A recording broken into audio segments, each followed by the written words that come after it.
Hi అండి. నమస్తే. నేను మీ మానస. వెల్కమ్ బ్యాక్ టు ఎంఎండెమ్స్ క్రేజీ కిచెన్.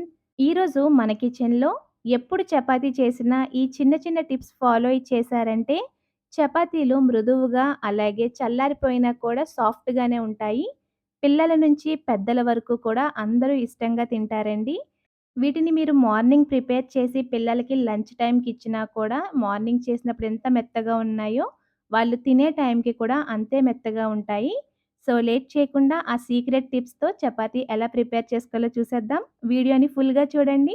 నచ్చితే లైక్ చేయండి. అలాగే మరిన్ని టేస్టీ అండ్ హెల్తీ రెసిపీస్ కోసం మన ఛానల్‌ని సబ్స్క్రైబ్ చేసుకొని పక్కనే ఉన్న బెల్ బటన్‌ని యాక్టివేట్ చేసుకోండి. ముందుగా పిండి కలుపుకోవడానికి ఒక ప్లేట్ తీసుకొని అందులో 1 కప్ వరకు గోధుమ పిండి తీసుకోండి. ఇందులో రుచికి తగినంత సాల్ట్, 1 టీ స్పూన్ వరకు షుగర్ వేసుకోండి. షుగర్ వేయటం వల్ల చపాతీ కలర్‌ఫుల్‌గా కనిపిస్తుంది అండ్ టేస్ట్ కూడా చాలా బావుంటుంది. ఇవన్నీ కలిసిన తర్వాత 2 టేబుల్ స్పూన్స్ వరకు కాచి చల్లార్చిన పాలు, 1 టేబుల్ స్పూన్ వంట నూనె వేసుకొని మరొకసారి పిండంతా కూడా ఈ పాలు, ఆయిల్‌ని బాగా పట్టించండి. చూడండి ఈ విధంగా వేళ్ళ మధ్యలోంచి వదులుతూ కలిపారంటే పాలు, ఆయిల్ పిండంతటికి బాగా పడతాయన్నమాట. ఇప్పుడు ఇందులో కొద్ది కొద్దిగా వాటర్ యాడ్ చేసుకుంటూ పిండంతటిని కూడా సాఫ్ట్‌గా కలపాలి. చూడండి పిండొచ్చేసి మరీ టైట్‌గా కాకుండా, మరీ లూజ్‌గా కాకుండా ఇలా మీడియంగా ఉండేలాగా కలపండి. ఒక 5, 6 సార్లు బాగా ట్యాప్ చేశారంటే మనకి చక్కగా సాఫ్ట్ డగ్గయితే తయారైపోతుంది.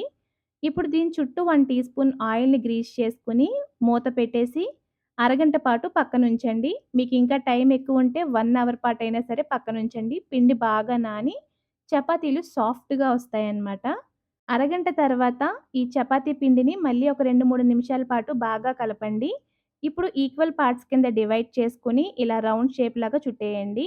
అలాగే పిండి తడి ఆరిపోకుండా పైన ఒక బౌల్‌ని బోర్లించి పక్కన పెట్టేసుకోండి. ఇప్పుడు ఈ పిండి ముద్దని పొడి పిండిలో డిప్ చేసుకొని అన్ని వైపులా కూడా బాగా అద్దిన తర్వాత చపాతీ పీట మీద గానీ, ఇలా చపాతీ చేసుకునే మ్యాట్ మీద గానీ చపాతీలాగా రౌండ్‌గా చేసుకోండి. మరీ పల్చగా ఒత్తేయకుండా కాస్త మీడియంగా ఒత్తుకొని పైన కాస్త ఆయిల్‌నైతే అప్లై చేసుకోండి. ఇప్పుడు వీడియోలో చూపిస్తున్నట్లు చపాతీని సగానికి ఫోల్డ్ చేసుకొని, మళ్ళీ ఇంకొక సగంకి ఫోల్డ్ చేసుకోండి. చూడండి ఇదే విధంగా మనం ఎన్ని ప్రిపేర్ చేసుకుంటే అన్నీ చేసుకున్నాక, మళ్ళీ పొడిపిండిలో డిప్ చేసుకొని వీడియోలో చూపిస్తున్నట్లు చపాతీనైతే రోల్ చేసుకోండి. చపాతీలు ఒత్తేటప్పుడు అంచులు కాస్త పల్చగా, మిడిల్ పార్ట్ వచ్చేసి కాస్త మందంగా ఉండాలి. అలా అయితే చపాతీ మాడిపోకుండా ఈవెన్‌గా కుక్ అవుతుంది లోపల వరకు.